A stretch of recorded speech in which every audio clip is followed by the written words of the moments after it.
Listener-supported St. Gabriel Catholic Radio AM 820 brings you Family Sanctuary, a show that inspires living the gospel message in word and deed within our families. And now, Family Sanctuary with host Peggy Hartshorn. Welcome to the Family Sanctuary, focusing on life-giving relationships and the family. Today, we've got a very special program for you and a very special guest, Mark Butler. Welcome, Mark. Good morning. Thank you, Peggy.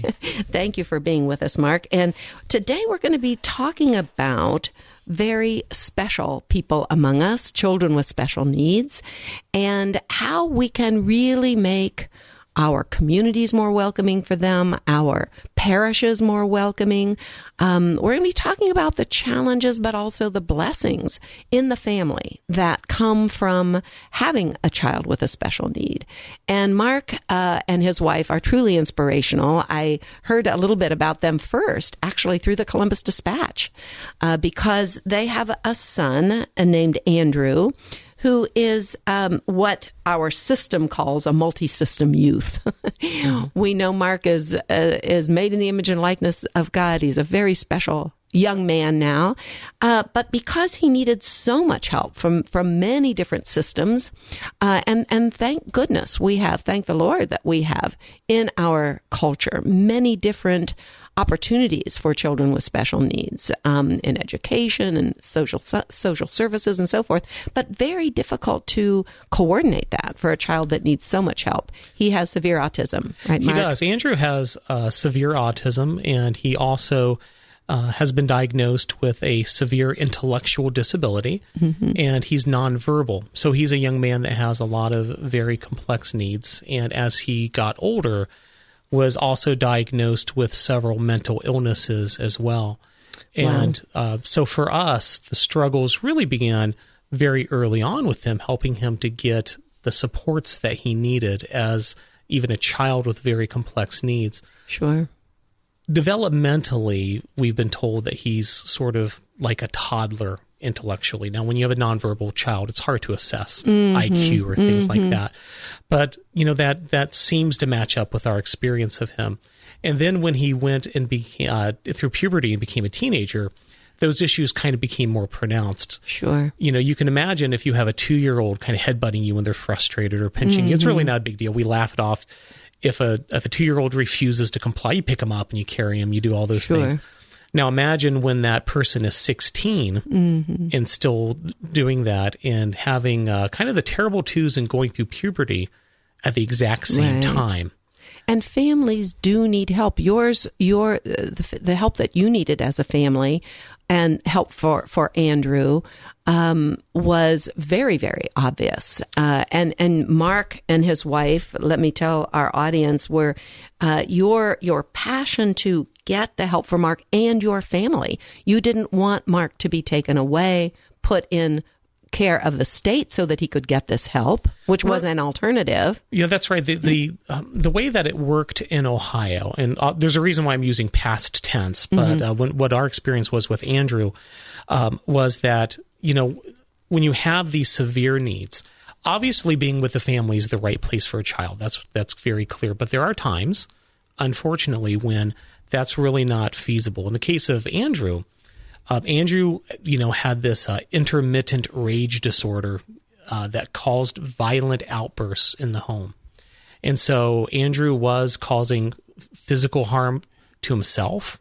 It's easy to forget that the very first person he hurt was himself. Sure. But to my wife, Susan, and to our daughters, Anna and Katie, it just was not safe to have him in the home for those reasons. And so Andrew needed, and this is after a brief hospitalization, the social worker said, it's not safe for him. It's not safe for you to have him in the home. He needs intense residential treatment to try to see if we can't help with some of these behaviors, but keep you safe and him safe. Right. And after that conversation, they said, you're not going to like what we have to say. In order for you to get that help, you're going to have to surrender custody of your child to the state. And that was devastating. Sure. And, we tried to cobble together other scenarios, but the bottom line was that private insurance does not pay for that kind of treatment for young people. And Andrew was eligible for Medicaid, and Medicaid didn't pay for it either. So literally the only way to get help, that kind of help for families in Ohio, was to appear before a magistrate, surrender custody of your child to the state, and then at that point, you no longer have a say in their treatment. Andrew was sent to a town called Pedro, which is close to Ironton in the Diocese of Steubenville. That's about a 2-hour drive through the hills. And imagine for a nonverbal kid who can't read, can't write, can't FaceTime or Skype, honestly, that would be almost like putting him on the moon. Sure. So, because the only way to have a relationship with him is through proximity. So my wife and I made that journey every single weekend for over 2 years just to spend time with him, just to be present with him. And what a beautiful example of parental love and attempts to keep the family together. But let me tell our audience, Mark, that because of this experience, you and your wife devoted yourselves to changing that about the law in Ohio. And now, and this is when I read your story about your struggle, keeping the family together and trying to be parents to Andrew. Now, because of your work, that has led to the establishment of an $18 million fund in Ohio's present budget to prevent the forced custody relinquishment of multi-system youth. And so now other parents don't have to face what you faced. That's right. And, that Andrew, when he turned 18, we were able to get him back home. He went from being 2 hours away to 2 minutes away. We found a wonderful Catholic family that were willing to become a landlord for him and another disabled young adult. And so we had our happy ending. We said, you know what? We survived 2 really awful years and all the pain, crying more tears those years than the rest of my life combined. But, after that happened, I was still getting contacted by parents who were experiencing the same thing. And I said, we have to find some meaning to the suffering that we endured. And that's really kind of the way that as Catholics we're called to view the problem of evil and the problem of suffering. We're called to respond to evil with goodness and with love. And so that's why, even though, we survived it, all through God's strength and grace, we survived this.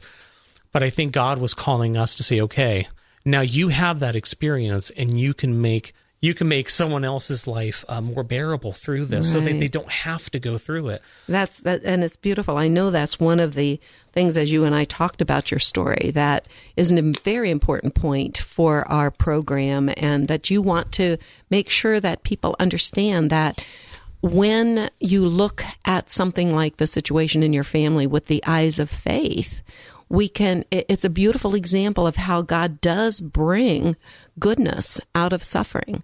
And you were able to keep your family together through that period of tremendous suffering where you had your son outside of the home. And yet, as you say, you had your happy ending, and you've been able to really bring tremendous help to other families with special needs children. It's a beautiful story, Mark. And, it's so, for me, it is so, such a blessing to be able to, when families contact me now, and before I'd say, you know what, I'm so sorry. You have a really hard journey ahead of you. It's one I can empathize with. I can speak to you. I can be a resource. I can pray for you. But this is what this is going to mean. Now I have the ability to say, okay, guess what? Now there's funding available. And by the way, we can tell our audience right now, and I'll remind them too at the end of the program, every county has an agency called Family and Child First Council, the Family and Child First Council. So if you have a special needs child, if you're listening to the program or want to refer this program to someone, it will be in our archives. They can find help now in their family, an agency that coordinates the care for such special needs children that now has funding to do so. That's wonderful, right. Mark. Yeah. So many of our kids, the reason why Andrew is called a multi-system youth, the explanation is kind of in the name, but a lot of us will have a child that, they have a disability and they need help with education. So we deal with special education departments or SPICE programs in the Catholic school system. Or we also work with the County Board of Developmental Disabilities. If you have a child who also has a mental illness, there's ADAM programs around the state. And so what Family Child First is designed to do is to help you navigate through all those different lenses. And then now also they're going to be helping to distribute these funds, the funding that are available as well. That is so exciting. Well, Mark, I know one of the, by the way, for if you just tuned into our program, our guest is Mark Butler. He and his wife, Susan, are parents of 3 children, 2 of whom have special needs. That's right. We've been talking about Andrew, who was considered a multi-system youth. But we want to talk about your other daughter, and 2, who has special needs. Mark and Susan are part of Holy Spirit Parish, where Mark is very, very active. That's kind of his, the rest of it. Well, he spends his full-time job as the director of Founded Ministries for the Dominican Sisters of Peace. But both you and your wife are so active in your parish, too. So thank you, Mark, for everything that you're doing to advocate for children. I know one of the things you believe so strongly in is that every life is worth living. Absolutely. And every child is made in the image and likeness of God. And yet that manifests itself, of course, very differently in different children. Mm-hmm. You were telling me a beautiful story about your daughter, how her, in the parish, for instance, how her autism affects how she manifests her love for the Lord and her love for the liturgy. Absolutely. Katie is a very faithful young woman, and she loves going to Mass. She reads her Bible daily and says her prayers, and just, I'm so proud of her because of that. It has been, at times for her, a very challenging journey towards that. But every person with a disability or without a disability is made in the image and likeness of God, and every baptized person shares in that common vocation, that universal call to holiness that we have.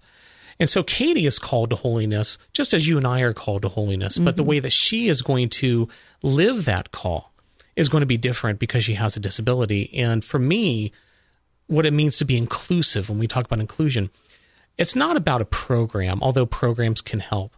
It's not about an elevator or a ramp, although sometimes those things can help as well. But it's what can we do to help someone to live out that call to holiness? How can, as a parish, as families, support someone on that journey? So Katie, with her autism, she hates change. So her favorite season of the year is ordinary time, which is funny. You talk to a million Catholics, no one will say ordinary time is their favorite season. Everyone loves Advent, they love Christmas, they love Easter. Every now and then someone will throw a Lent out there, but no one ever says ordinary time. For Katie, she loves it, not because green is her favorite color, but because that's when everything is pretty much steady as she goes. The Mass parts generally stay the same during ordinary time. We don't have any special bulletin boards. We don't have any sign-up sheets hanging in unusual places. It's just kind of simple. So for Katie, that's like, the routine is there. I know what's happening. The same people are there at Mass. I'm good. So for her, she loves ordinary time. The other thing about her is she hates singing. And even if I try, this is a young lady who, on her birthday, we don't sing Happy Birthday. She does not like. Sometimes I wonder if it's just my singing, but she doesn't like. Even if I'm singing a tune at home, she goes, "Dad, please don't do that." And so congregational singing she's okay with, and every now and then I'll sneak a peek and she'll have a hymnal open. I'm like, okay, this is a big deal. No one realizes this, but God is doing something pretty special right now, and I'm the only one, like, out of the side of my eye noticing this. But one of the things that we do, I know, and a lot of parishes do this, is that during those certain liturgical seasons, you change some things up. And Holy Spirit, during some liturgical seasons, will sing the Our Father, just, as something that, just to keep the liturgy vibrant for folks. Well, you can imagine if you have autism and you've had months and months and months of just saying the Our Father, and then all of a sudden you're singing it. And you're someone that doesn't like if people around you are singing, especially at a moment you wouldn't expect it.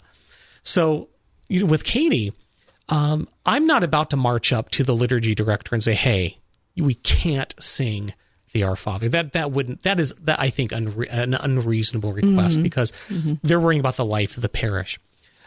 So as far as a program change, I certainly wouldn't advocate for that. But what I would advocate for is, how do you engage Katie in that moment and walk with her on her own path to holiness? And what's happened at our church was that Katie has old lady friends. And it's so funny. When she walks in the door, she goes right to her friends. She doesn't care where I'm at. I may or may not make it into that pew. She doesn't care. She's with her friends. And what has happened is that the ladies that sit with her at church, when we do sing the Our Father and they see Katie, she closes her eyes and she puts her hand on her ear and she's just really uncomfortable with that. And what they do is they don't sing. They'll say their prayer. They'll put a hand on her shoulder. They'll say, it's okay. We're here with you right now in this moment. And to me, that's an example of what it means as a parish community to be inclusive. It's that's to say, beautiful. I am walking with you. And I think that models what Pope St. John Paul II said in 2000 to the Jubilee for the Disabled, when he greeted the families, and he said to them, the church is a love that embraces, and I want to tell you, I am close to you. And as that was right when my kids were diagnosed, when that Jubilee happened. When I read those words, it really resonated with me. And especially for those of us that remember that the Holy Father himself became an adult with a disability and had many limitations. So in many ways, he was close, not only spiritually, but close in terms of his own struggles. And now he was on his own journey on this path to holiness as well. Wow. So that's what inclusion means. It's what John Paul II said. It's about that closeness. It's not necessarily about the ramp or the elevator, but again, if that's what helps someone in a wheelchair on their call of receiving their call to holiness and living it, then let's build the ramp or the wheelchair. But it's beyond that. It's that attitude of closeness. Right. And sensing, as these ladies have, as your daughter's friends have at church, what she needs. And I'm sure nobody had to tell them that. They sensed that because they were close to her, that it would be uncomfortable for her if we're singing the Our Father. So we're just not going to do that. Right. We're going to show her and little touch. It's a beautiful story. Well, one of the referrals that we talked about, Mark, that I want to mention at this point for those who are listening and maybe thinking, is our parish as welcoming as it needs to be? Is there anything we could do in our parish? Do we have a ramp if we need that? Do we have the elevators? But is there anything else as members of the congregation that we need to be thinking about? Do we need to be more sensitive to this in some way? You can contact the Office of Social Concerns at the Columbus Diocese at columbuscatholic.org, columbuscatholic.org, and look for the Office of Social Concerns. Talk to the director there, Jerry Freewalt. And I know, Jerry, you and Mark are good friends. Mark, Jerry speaks so highly of you, and you do of Jerry. So we know that Jerry at the Office of Social Concerns has a great heart for children with special needs and making our parishes, helping to sensitize us to how we can be more welcoming. So that's a good referral for people. Well, Mark, tell us, you and Susan, your family, I can just sense you are such a loving, faith-filled person. Your wife must be also. I would love to meet her someday. But tell us about how this has affected your couple relationship, your family. Obviously, you have been so sensitive to your children and done everything that I can possibly think you could have done to help them be welcomed not only into your family, but also into the parish community, into the bigger community, even advocating for other children with special needs that has caused this wonderful victory now in our state, that we have such great funding for our family and child first councils and multi-system youth. How has it affected your couple relationship, your family? How has your interaction been impacted? You know, any time that you have a large number of needs in your family, it's going to have an impact on the relationships in them. I would think so. And so that has been, at times, that has been a great challenge for us, no doubt about that. It says that God doesn't give us more than we can handle. So oftentimes I pray that God stop trusting me as much as he does. How can I handle so much? Exactly. And then I will say this, that the pilgrimage that and I call it a pilgrimage, that when we went to go see our son, that 4-hour round trip to go see him, those hours in the car together, it absolutely helped our relationship to grow stronger and our commitment to each other to grow stronger. And, I will never forget that very first trip to Ironton, right after we had surrendered custody, and my wife had gathered some of Andrew's clothes and some of the, toys and things he liked because we wanted him to be happy there. Mm-hmm. And when we pulled up, they said that we weren't allowed to see him because we had surrendered custody and they had not approved any kind of visitation yet. So that very first trip, we drove down there and we dropped off the stuff. They said, no, you can't. You can't see him. And so we just sat in the car in the parking lot just to be close by. And we held on to each other and cried and got our way through it, because that's how committed we were to our family. That, just to be close to him, we still just sat in the car. And that's the heartbreak of surrendering custody. Not only do you lose the decisions, but you lose some access as well. My wife is a very private person. And so, sharing our story was kind of a big deal for us. It's not an easy thing to talk about, especially when your child is hurting you. Mm-hmm. And there's a lot of families out there that are kind of suffering silently, or they're afraid of what would happen to their child if they started making some of those phone calls. That's why getting our story out there was so important, so that those families knew that there's other people like them, that they're not alone. Mm-hmm. And so many people now, that dispatch article mentioned where we attend Mass. I've had people actually stalk me at Mass, where we'll have people, I had someone show up after Mass, ask around, which one's Mark, and then they found me. That's how they got access to me, which is fine. I laugh about it. But on the other hand, it's also opened us up to some other things as well. I'm that person that if I'm in an article or something online, I read all the comments. Now, I discourage other people from doing this because there are wonderful things that people will say. And then, unfortunately, it also is a breeding ground for the negative comments as well. And I remember that first article in the Dispatch. There was a lady who put a comment on there, and her name was Mary. And my wife and my wife in particular has a great devotion to Our Lady.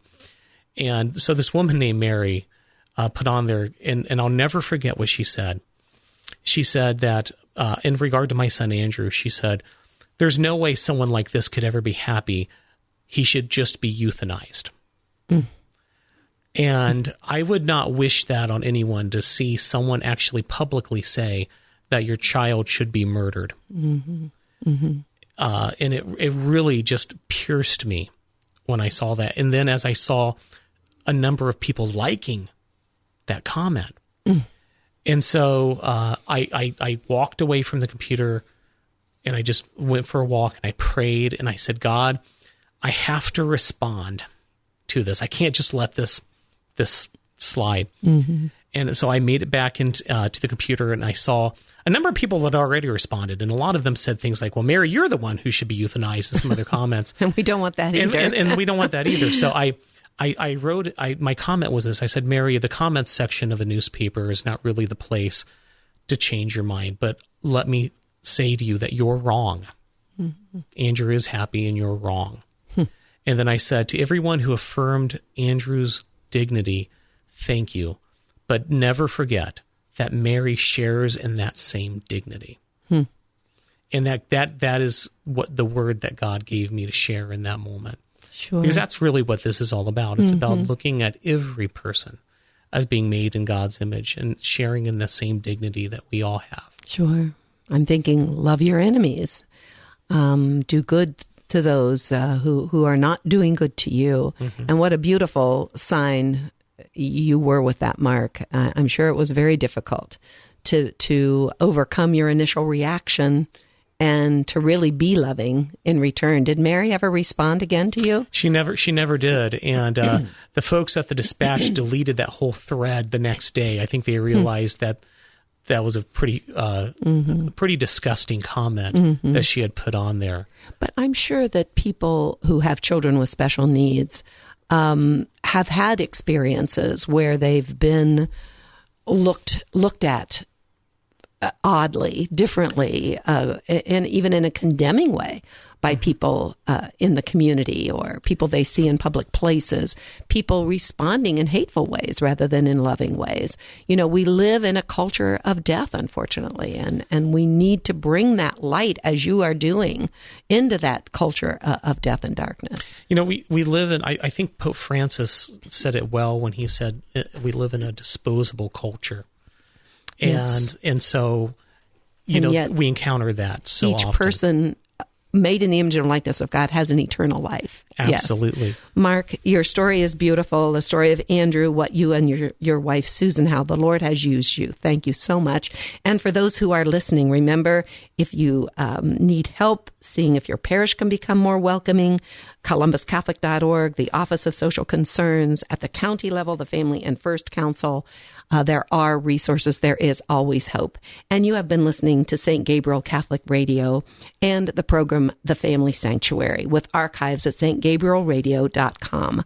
Our program is broadcast at 4 o'clock every Saturday and 2 o'clock on Sundays. So please join us again to strengthen our families and make them sanctuaries of life as God intended.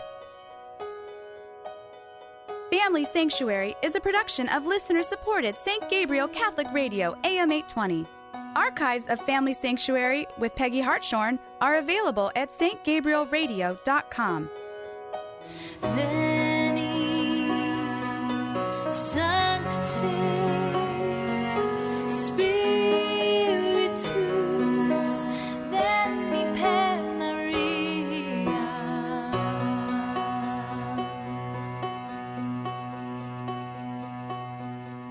O God, who by the light of the Holy Spirit I didn't take my faith seriously, which probably means I never really got it to begin with. No, I didn't want to give up sin. The reason we sin is because sin is fun. But it's self-love sin. But it's amazing with God's grace how easy trying to not sin it really is. If you've been away from the Catholic Church for whatever reason, we invite you to take another look. Visit CatholicsComeHome.org today.